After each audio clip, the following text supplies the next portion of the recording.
Welcome back to another episode of Truth She Told. I'm so happy that we are celebrating Women's International Month, and we are doing a series of episodes where it is really focused on women empowerment in a sense. So today we have our special guest, June Lian, who is a policymaker for a government agency. Hi June, thank you for joining us today.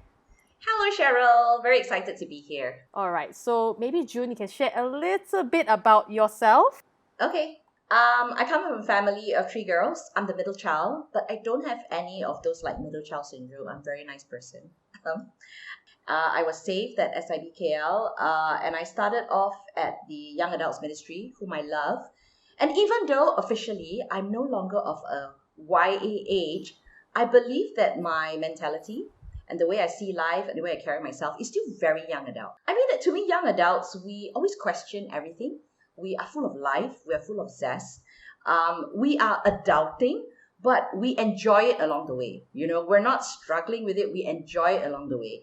And I think for me, I love the YA ministry. I love you. You know, you were serving with me once in young adults.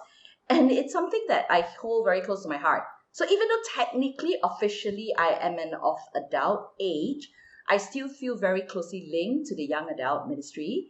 And I'm really excited that you called me in to talk. I know we've not revealed the topic, right? But I'm really excited about the topic as well. Because this topic is like a taboo topic.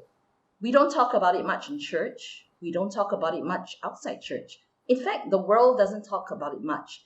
And I feel because of that, there is lack of communication, lack of transparency, and a lot of misunderstanding of what it means for this topic. So I'm really excited today to share my views.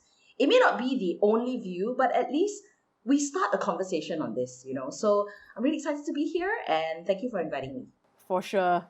So now we are going to go into our topic, our hot topic of the day. I mean, I can't think of a sexy topic title for this. Okay, let's just singlehood, full stop. Okay. Yeah. All right. Singlehood is sexy already, you know, like hood, you know, like where's your hood at? So Yeah. singlehood. Yeah, sexy enough. Sexy enough. Singlehood should be considered sexy. Oh yeah, totally. Yeah, it should be. So, okay, in case for the general public who don't know, because I've known June for quite a while, she's been my leader for quite a while as well. June, she has decided to live a life of singlehood. That's right. Correct. At an early age, yes. At an early age. Actually, before we even get there, like to even get there, when did you decide on this? So a lot of people ask me this and they don't believe it, but seriously, single digit age, I decided it. So how it started is, you know, at single digit age, when you're 6 or 7, I don't know whether you had friends who wanted to play like get married, right? Yes. And then they want to put the wheel on their head, and they want to walk down with the guy, they want to hold flowers, and I'm just like, why must I get married? Like, why do I have to get married? And I used to go around ask people, and people like, so that you don't be lonely. But I'm like, I'm never lonely, I have lots of friends. But so you don't have to go parties alone. But I don't mind. I love meeting new people. You know, so I always never like to play married. I rather play police and thief. You know, I rather play masak. But married was like something I didn't like. So at that age, right, a single digit age, I said to myself, I don't need to get married. I don't see the point. Wow. Yeah. So even it didn't change even in high school? Like when you see your friends coupling up? No. I guess I used to wonder, like, how come I don't get as excited? Because you know, teenage years is the years that your hormones go crazy, right? Yeah. Okay, so let me just put this myth to rest, right? Someone wants to be single doesn't mean they have no hormones, okay? I have hormones, right? And I can recognize when I see a cute guy, right? And I can see a hot guy. I do see it. But I think when you choose to be single is you just tell yourself, yeah, they're hot, yeah, they're cute, but I've chosen to be single, so I'm not going to get with anybody. So I guess when I was in my teens, because I'd chosen to be single, I would look at all my friends, they're boy crazy, I would listen to their stories, I laugh with them, I cry with them through their breakups, but I never felt the tugging in my heart to ever get with anyone. Wow. Yeah, very strange, right? So there was no one in the history of you being, especially when you're an extrovert, I'm sure you meet a lot of guys. Mm-hmm. So there's no one who actually turned, like, got a lot of guy friends, there's no one who turned your, like kind of sparked your interest, like to even get there? I have to say God. You know, because like obviously if you have a cute guy coming after you, right? And you're like, oh, this guy, everybody's after him, but he kind of likes me, right? That's that excitement. But then I always remember, I don't want to get married. I want to be single, right? So if that's my decision, then I don't pursue it and I let someone else have a relationship with this person who is wonderful. And I've actually done that, I've introduced tons of people to my friends and they're together now, they're married, they have kids, and I'm so happy when I see them. That's not the life I wanted for myself, but I have met a lot of guys that are wonderful, but they're happily married to my friends. And I couldn't be more happy for them. Wow.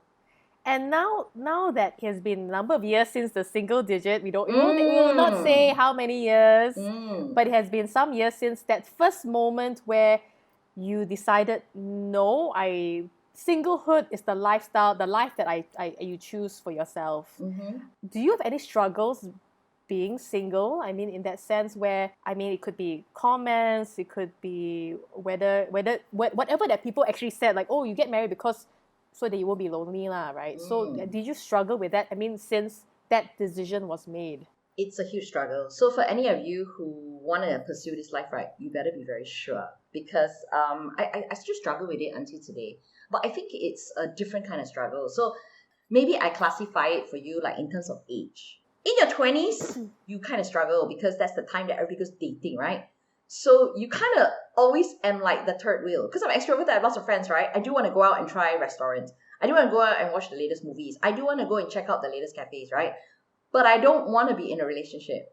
So you're always going to be the third wheel. You're always going to be the odd one out, right?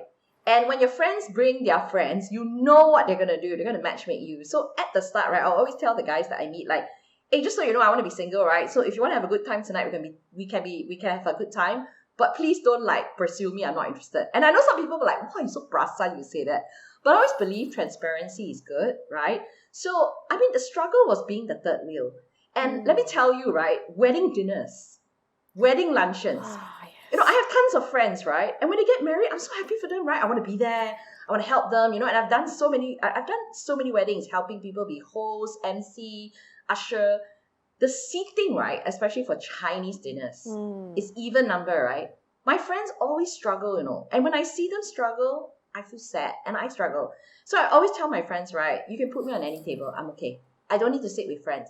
Then they're like, but we feel so bad for you because all our friends will be here. Why don't you bring someone? Why don't I introduce you to someone? I was like, no, it's okay. I'll sit with kids. I love kids. I'm okay for you to put me anywhere. I'm very confident, very extroverted. But it was a big struggle, and you'll be surprised, things like that which crops up, right? You feel bad for the host, you feel bad for your friends. So those are the kind of struggles. Then I think I like one thing you mentioned about comments, right? Yeah, so in your 20s, right, when you don't have a boyfriend, right, people tend to rush to make excuses for you, okay? The typical ones I like is, oh no, June is very busy, climbing the corporate ladder, no time for boyfriend, Oh, she's so pretty, she got so many to choose from, don't rush her. She's still in her early 20s. My favorite is the one where they go, oh, don't worry, June, don't be in a rush. You're so pretty, you sure, no problem. I love it. The ones I don't like is the one like, oh, you're too smart. Who asked you to be a lawyer? Someone go and do your master's. Sure, cannot get a boyfriend. And you're like, you think everybody who's married got no brain, is it? Of course, I control myself, right? So you will get all kinds of comments, people trying to justify to you why you choose to be single. And I struggle with that because I am quite an opinionated person. I can speak for myself. I don't need anybody to speak for me, but people would jump in to defend me and all that. So it's quite funny lah. It's funny on hindsight, but when I was going through it, I guess it does hit you because you ask yourself, hey God, what's wrong with me? So I love my relationship with God. Like I'm the kind I don't believe there's any formality. I just talk to God anytime and anytime, any day. So I'll be like, God, okay, tell me the truth, okay? I can take it, Father. What's wrong with me? Why am I like that? Like, why can't I don't like guys? Or why is it I chose to be single? Why do you make me like that? Why do you change me? Hey, change me lah, God. Change me lah. But then I've never changed over the years. And I really believe that I have been called to be single. And I guess when you hear all those comments, right, it's funny. You can talk about it on hindsight. But when you're going through it, it can be quite hurtful. It can be quite hurtful. And you start thinking like, I must be off lah. You will self-doubt and you question yourself. And I think those kind of struggles are quite real lah, and they tend to hit you. Yep. Okay, so this is biggest fear that I have. Like how we've always seen so many single women, or the term they like to use is spinsters. Okay. And then they always see single ladies. They are unpleasant. They could be perceived as unpleasant, they're grumpy. You say, yeah, no, she's like that because she's not married. Or she's not married because she's like that. I mean, it could be either way.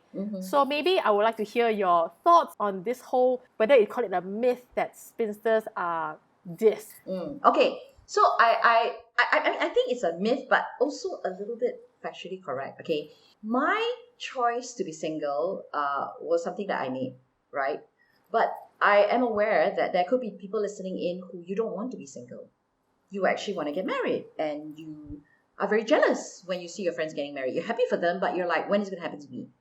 But when you reach my age, if they're in their late 40s, they want to get married, but they still cannot find someone, they will grow to be quite bitter. It's not that they want to be, but it's something that they yearn for. You know, it's a desire in your heart. You want to get married, so, you know, the desire is in your heart. But you never get to get married, right? Of course, you're going to be upset, right? And you're going to be upset. You're going to be hormonal. You're going to be grumpy. You're going to be the spinster-like, right? And for the people like that, right? I used to, you know, when we were younger, we used to talk about that. But now when I meet those people, I actually feel very, very sorry for them. So what I do is I try to befriend them, and I try to talk to them about their singlehood journey. And I find that we're very different because mine is a choice. Theirs is not a choice. And I always try to tell them, actually, you know what? Don't let age stop you. I always tell them, you want to get married, right? I've talked to someone who's like in her 50s. She says she want to get married. And I'm like, well, can I be very honest with you, so-and-so? I won't give the name. If you want to get married, you're going to have to be attractive to the opposite gender, right? So if you want to, what are you doing about it? You're just staying at home. Okay, number one, you can't just stay at home. You need to go out. You need to go and join societies. You need to go to church. You need to serve. You need to go and meet people. Number two, you need to not dress like a spinster. I'm going to be very honest, right? This is real talk, right? You know, you got lots of women, right, who are like, oh, I want to get a boyfriend. And then they never make effort. They just like never make effort to stay at home and they wear their pajamas. And when they go out, they're like, oh, I don't want to make up. I don't do anything. If the guy loved me, right, he will see my inner beauty. God sees the heart. He will see my heart. I'm like, okay, come on. Guys are visual creatures, right? Make an effort, right? Make an effort. So for me, I actually will speak into that person's life and tell them, right, yeah, the society perceives you like that, right? Break that perception. I always believe in breaking people's perception. So that's for people who want to get married, but they can't. Okay, then you talk about people like me, right? People always say like, I find it weird lah. I cannot use the word spinster on you. You're not very spinster lah. You're very late 40s, but you're still very young adult. That's what I meant. I have a young adult spirit, right? Yes. But actually, why I choose to be still very, I try to keep myself, you know, like fit, you know, I try to like, you know, look nice, you know, I try to be positive about life, because just because I'm not married, right, doesn't mean that I have to let it all go and like be the spinster that the world expects you to be. So when people meet me, right, they always say to me like, hey, but you look so nice and everything, right? Aiya, you should be able to get a guy lah. Even now you're old, so you can. And they're like, they don't get it. They think that me wanting to look nice, you know, wanting to have nice hair, wanting to have nice eyebrows, you know, just wanting to have nice skin, wanting to wear nice clothes means I have to like prep myself and prime myself to get a guy. No, I'm doing it for myself, right? I'm doing it for myself, and I'm doing it for God, because God made this, right? And I want to take care of it. I want to look good. I mean, I don't think there's anything wrong with that. So I think you have to break it down to who chooses to be single and who's not. The ones that don't choose to be single, but they are forced to be single, it's actually very, very sad. And if we label them like spinster and all that, it doesn't help them move out from where they are. So for me, for the people that I know, I tend to go and speak into their lives. Of course, I ask permission. I don't just go there and tell them like, hey, you need to change the way you dress. You have to make an effort. Just like guys, if they want to go out on dates, they make efforts, right? Girls need to make effort.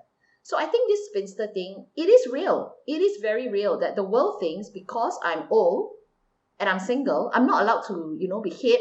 I'm not allowed to want to look nice. I'm not allowed to even like makeup. And why even get your hair done and get your nails done, your eyebrows, you know? So that is very wrong, and I break that in Jesus' name lah. And even for the ones that, you know, the ones that I feel very concerned for, I try to speak to them and befriend them. If you don't believe it, right, no one can have that perception of you. I will live my life the way I want. I want to glorify Jesus in everything I do.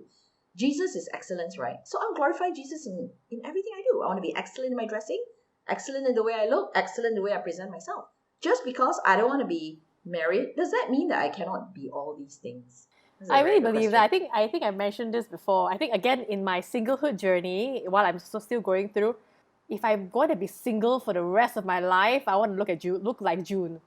Really want I owe like you this breakfast, lunch, dinner after this. Oh, so sweet. like this level of like sophistication and elegance. Like regardless, it's not about doing it for the man, but doing it for yourself. And I'm Yeah, do it like, for yourself. Yeah. I resonate. Because I agree. I still remember about a sermon that was shared about how women are built for beauty.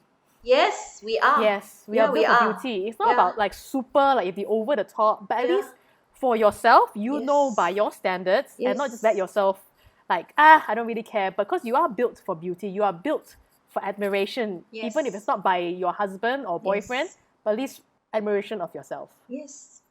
I Yeah. like that. That's very nice. Built for beauty. Yes. Yeah, we are built Agree. for beauty. Hey TSC fam, hope you're enjoying the podcast so far. Don't go anywhere, we'll be right back after this short break. Hi, my name is June Lian, and these are my rapid fire responses. The last book that I read it's called Spiritual Leadership, but I forgot who it's written by. I think the last movie I watched was one of those Avengers series, and I loved it. I love all Avenger movie series. Okay, I'm listening to, I'm not a K-pop fan, but somehow I kind of like K-pop rap. And I'm listening to Big Bang, and the song is called Good Boy. Actually, I wish I could cycle. I can't cycle. Favorite place to recharge is actually at my sister's house because I have my nephews. Believe it or not, when there are noisy kids running around me, I feel very recharged. What do I do to distress? I actually play computer games, yes, and it really helps me forget work. It helps me forget the stresses of the day, where I just really get into my game, get into my zone, And when I finish a game, I'm just like, I feel very light. So I play computer games to distress. I'm playing this game called Civilization. Basically, I go around building cities, I take over countries, and I become the dictator and dominator of the whole world. See? It's very distressing, very fun.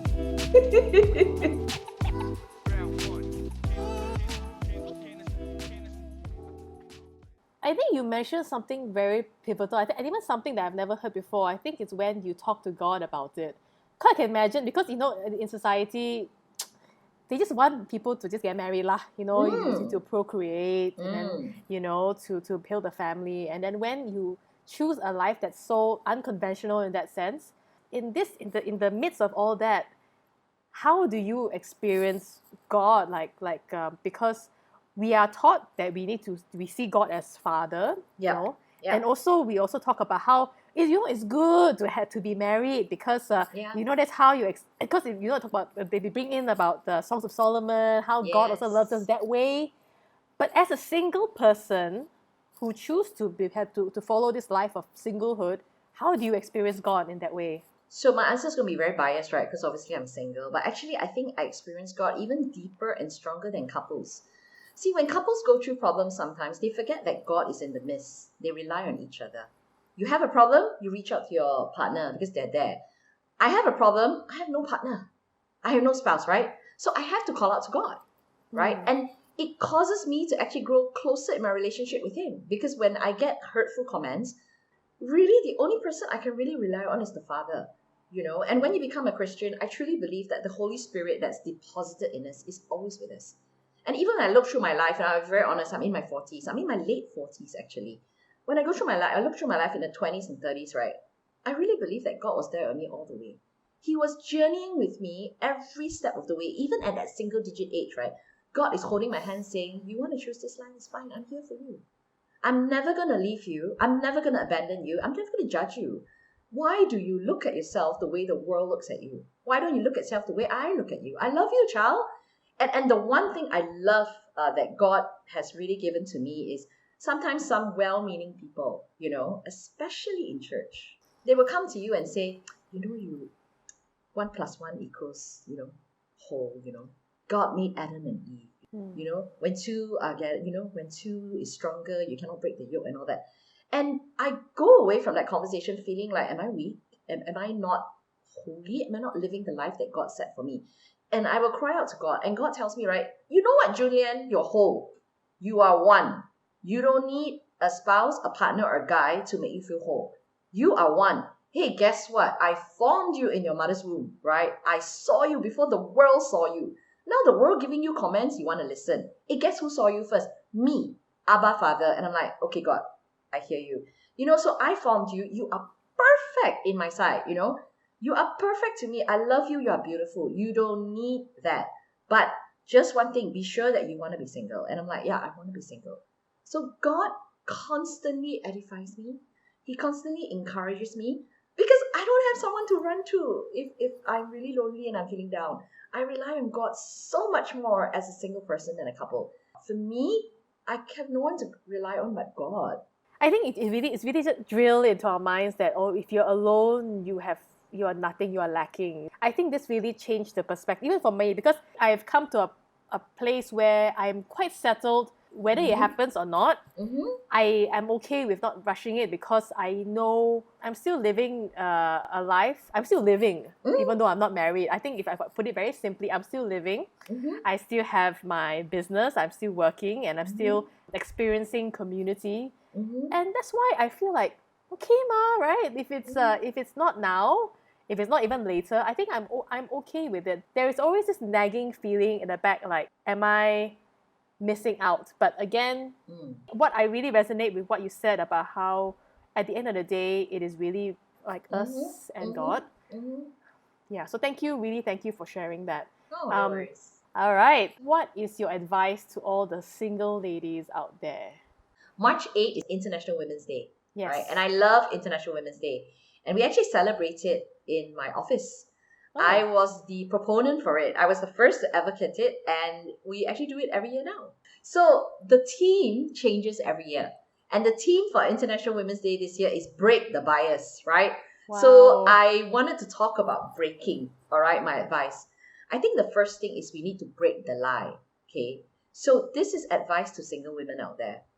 If you are single and you choose to be single, then that's good.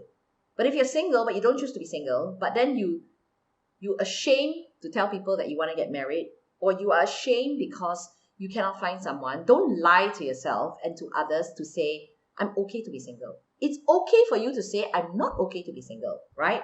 And then talk to someone about it. Talk about what kind of changes you can make in your life. Talk about the people that you're meeting. Maybe you need to expand your social circle. So I think a lot of single women, they are very burdened because they lie to themselves. I'm fine with this.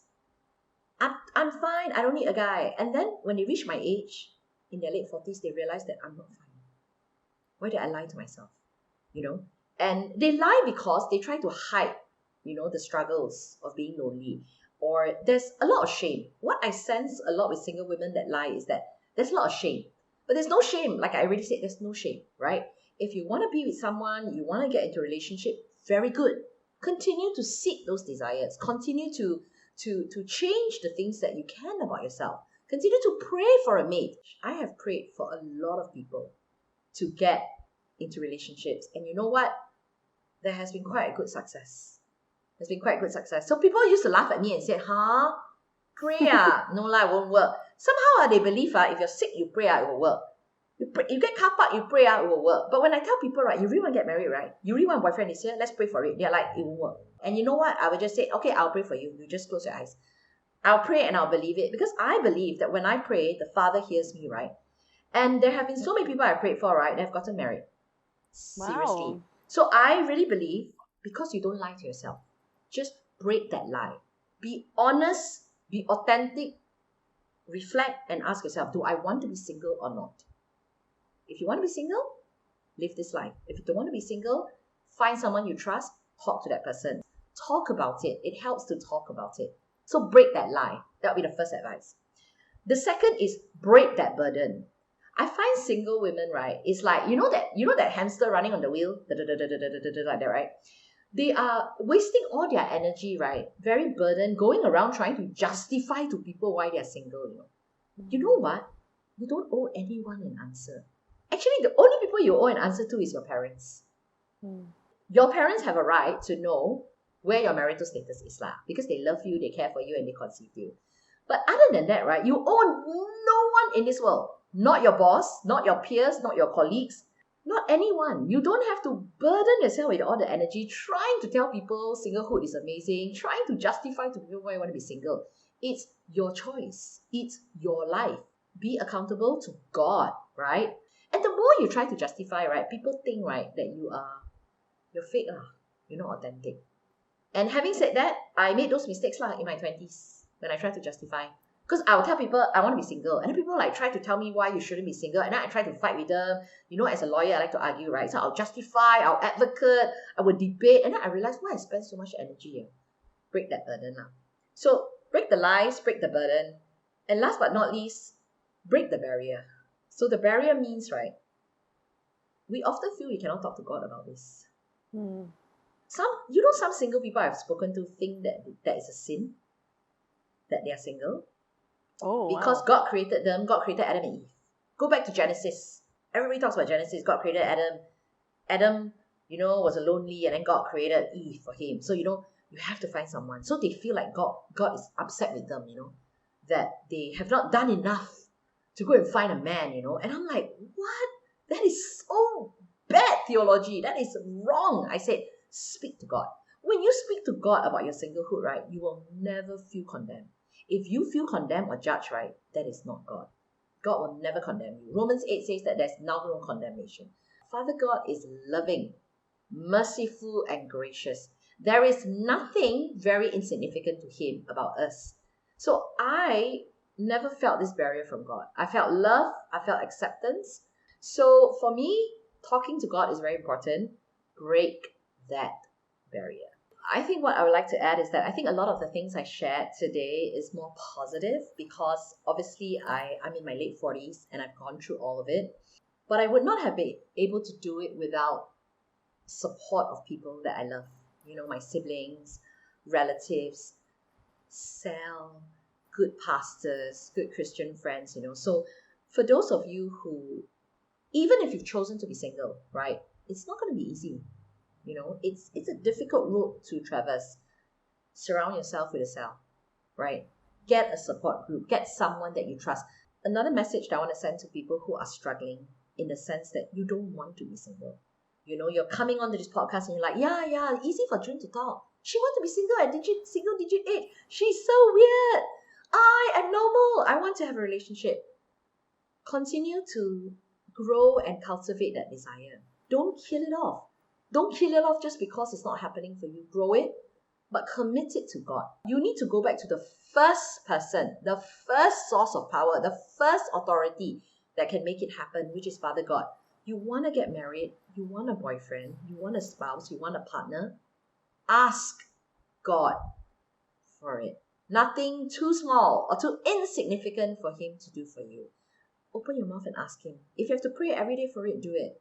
Trust me, right? God will answer you in miraculous ways. So if you're really struggling with that, right, I urge you to get a good support group and to rely on God. Leading from that, because that's what your heart is for, like that is how YA Plus was birthed. That's right. This is also for the benefit of those who are in the YA and SIBKL, is that June is also heading up YA Plus. For those who are not SIBKL, just a little bit of information, or at least, or maybe a potential ministry in your church, who knows. Maybe June can share a little bit more about YA Plus. Okay. So basically what happened is that after I left the YA ministry, right, and I joined an adult cell, a ladies adult cell, and no disrespect to ladies adult cell, very nice, all very nice, my age, but the wavelength is very different. Most of them will talk about their husbands, and when they don't have husbands, they will talk about how they wish they were married. And it's very different from the way I see life. Like I'm single and I want to do this and I want to meet people. And I stayed for 1 year. But I realized that I'm just very different from the ladies adult cell. So I just felt very out of place. And I am not someone that usually feels alone. I have no problem going to any cell. But the cells have problems processing me. So what happened with the older young adults that left young adult ministry is that they try to go into a lady cell or they try to join an adult cell, but they don't fit in because they're single, right? So then they will stop going to cell. So I found during the COVID period, there were a lot of people my age who were single, who were happy being single, who were not in a cell. I spoke to at least maybe 20, 30 people. Wow. And I was surprised. If you are in a church and you're not in a cell, right, you're not going to grow. I'll be very honest. Because you'll come to church and you leave, you don't know anybody. You will backslide. You will backslide. And you will not know what community and fellowship means. So I realized that there is a gap, for people who are adult age but still very YA. My heart is always for YAs, right? And YA doesn't have to be defined by a biological age. To me, it's defined by your state of mind and the way and the attitude you see life. Come back. I want that spirit that you carry about having not that YA age, but that YA mentality, that YA spirit that you have, it's like Caleb, give me this mountain. I'm kind of like that. And the people in my cell are exactly like that. They're old, but they are like that, Let's start this YA plus, which is transition between the YAs and the adult. If any of you are listening and you are in a YA cell or you are in an adult cell and you're not growing, you feel stagnant and you're just there because you have to be in a cell, but you feel like they don't get me.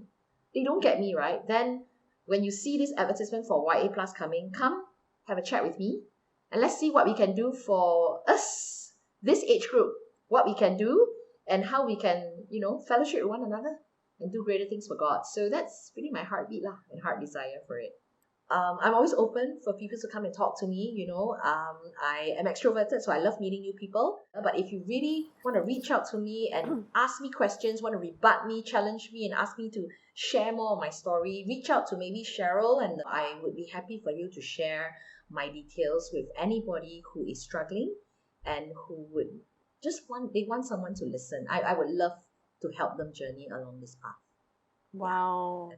Thank you, June, for your time, for coming on to the Truth She Told podcast. Ultimately, what I really took, even for myself as a single person entering my late 30s, is that I need to look to God, like whether or not it happens, whether or not I get into a relationship, I need to remember that God is in the center, whether in my singlehood or even in a relationship.